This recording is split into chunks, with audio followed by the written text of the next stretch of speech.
اعوذ باللہ من الشیطان اللعین الرجیم بسم اللہ الرحمن الرحیم ومن المؤمنین رجال صدقوا ما عاہدوا اللہ علیہ۔ خالق کائنات نے اس دنیا میں کچھ ایسے خاص اشخاص کو بھیجا ہے کہ جو اللہ کے ساتھ کیے ہوئے عہد کو ہمیشہ پورا کرتے ہیں۔ ان نابغہ روزگار ہستیوں میں سے ایک عظیم ہستی عارف باللہ حضرت علامہ سید عارف حسین الحسینی قائد شہید کے نام سے جو معروف ہیں، آج ہم ان کی مقتل گاہ پر کھڑے ہیں۔ یقیناً آج ان کی مقتل گاہ پر ایسا محسوس ہو رہا ہے کہ گویا کہ وہ آج ہم سے جدا ہو رہے ہیں۔ یہ وہی مظلومیت کی جگہ ہے، یہ وہی جگہ ہے کہ جہاں پر ایک عظیم ہستی پر ظلم اٹھائے گئے اور پوری ملت کو ایک عظیم قائد سے محروم کیا گیا۔ یہ نابغہ روزگار یقیناً ہستی تھے جنہوں نے ملت جعفریہ کو، جنہوں نے بلکہ پوری ملت اسلامیہ کے لیے ایک حق کی آواز کو بلند کیا۔ وہ صرف اور صرف قائد ملت جعفریہ نہ تھے بلکہ وہ یقیناً قائد ملت اسلامیہ تھے۔ وہ ایک ایسے عظیم لیڈر تھے کہ جنہوں نے ملت اسلامیہ کو آپس میں جوڑنے میں ایک بہت اہم کردار ادا کیا۔ اور یہ ہمارا عقیدہ ہے، قرآن کا نظریہ ہے، قرآن نے یہ ہمیں عقیدہ دیا ہے کہ شہید کبھی بھی مردہ نہیں ہوتے بلکہ شہید ہمیشہ سے زندہ ہوتا ہے۔ اس کی وجہ کیا ہے؟ شہید کیوں زندہ ہوتا ہے؟ کیونکہ اس کے افکار زندہ رہتے ہیں، اس کے مقاصد زندہ رہتے ہیں، اس کی سیرت ہمیشہ زندہ رہتی ہے۔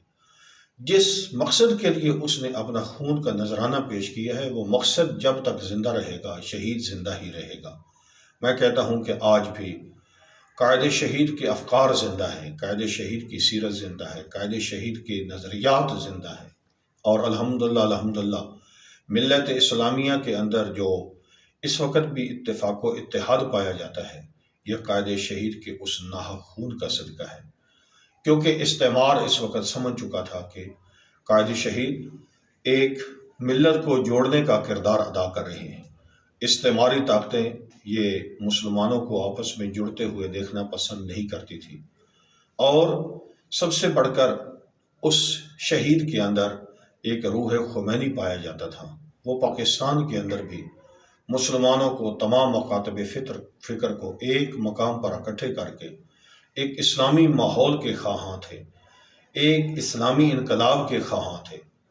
اس لیے جب استعمار نے ان کے افکار کو دیکھا، افکار نے ان کی حرکات کو دیکھا، استعمار نے جس وقت ان کے روشن کردار کو دیکھا، مثبت کردار کو دیکھا، تو اس کو اپنے گھنونے اس مقاصد میں ایک خطرہ نظر آئے، جس کی وجہ سے انہوں نے رستے سے ہٹانے کی کوشش کی۔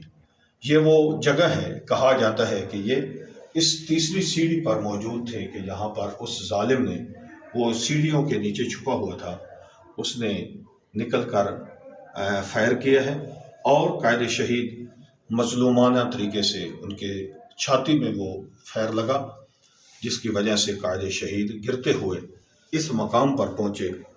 یہ سامنے والی جگہ ہے کہ جہاں پر قائد شہید سیڑھیوں سے نیچے گرے ہیں، اور وہاں پر ہی قائد شہید اس دنیا سے رخصت ہو جاتے ہیں۔ اور ملت اسلامیہ ایک اپنے عظیم قائد سے، ملت اسلامیہ ایک عظیم لیڈر سے، بلکہ کہوں ملت اسلامیہ ایک عظیم باپ سے محروم ہو جاتی ہے اور یتیمی کی ایک دفعہ شکل اختیار کر لیتی ہے۔ بہرحال قائد شہید کے افکار، قائد شہید کے نظریات، وہ ہمارے لیے مشعل راہ ہے۔ اللہ تعالی ہم سب کو ان کے پاکیزہ نظریات پر عمل کرنے کی توفیق عطا فرمائے۔